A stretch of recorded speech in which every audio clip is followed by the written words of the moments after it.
Appuyez sur le bouton, on s'occupe du reste. C'est sur la base de ce slogan de Kodak que la photographie s'est développée auprès du grand public, par les boîtes Kodak, les Instamatic, les compacts, voire les téléphones maintenant. Et puis il y a le photographe pour qui l'image est une création. Imaginer, concevoir, capturer, développer, partager, transmettre, histoire d'une image. L'exposition est, avec le cadrage, l'un des points forts dans l'expression du photographe. On peut ne voir dans l'exposition que la manière de voir de l'appareil photographique, ou bien y voir un choix volontaire du photographe de mettre en valeur telle ou telle zone de son image. L'exposition se règle suite à la mesure de la lumière. Les appareils actuels ont généralement 3 modes de mesure de lumière. Un mode multizone, un mode à prépondérance centrale et une mesure spot. Attention, je vais partir du principe, pour la capsule d'aujourd'hui, que les différentes mesures de lumière de nos appareils n'impliquent pas de variation importante de la mesure. Je développerai de manière plus détaillée la mesure de lumière dans une prochaine capsule.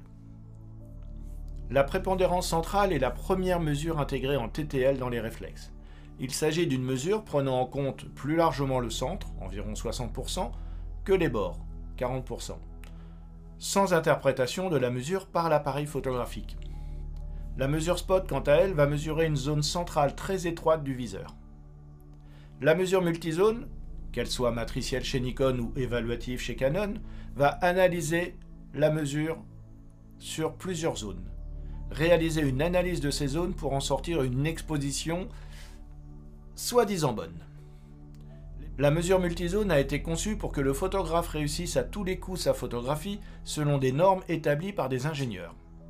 Si je simplifie, la mesure matricielle Nikon va établir une cartographie de l'image en comparant chaque zone mesurée avec une bibliothèque d'images en mémoire et décider que, quand les zones sont éclairées de cette façon, cela correspondra à tel type d'image, nécessitant tel type d'exposition.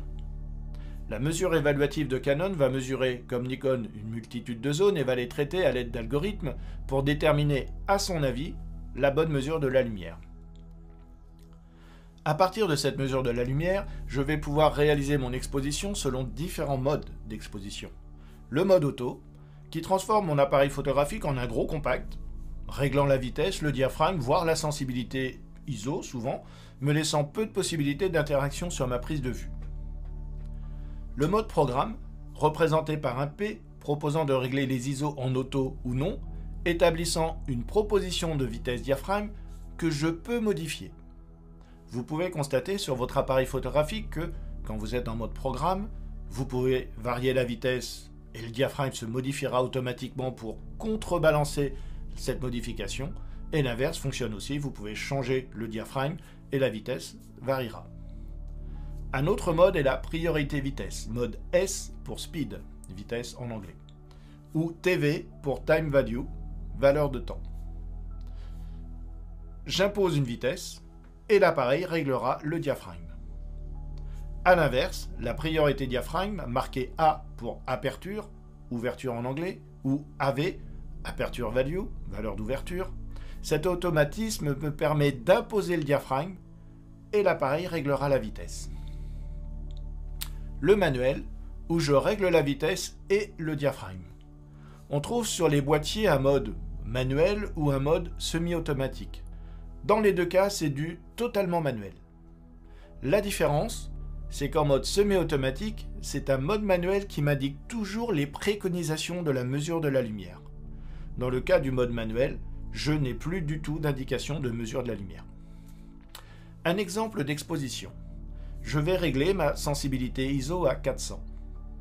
L'appareil photographique va me proposer une mesure de la lumière et me proposer un couple vitesse-diaphragme, par exemple 1/60 de seconde pour une ouverture de 8. Il se trouve que mon sujet bouge beaucoup et que j'ai peur d'obtenir une photographie floue. Je vais donc augmenter ma vitesse à 1/250 de seconde et laisser ainsi passer 4 fois moins longtemps la lumière. Et en contrepartie, je vais laisser passer 4 fois plus de lumière en ouvrant mon diaphragme de 2 valeurs.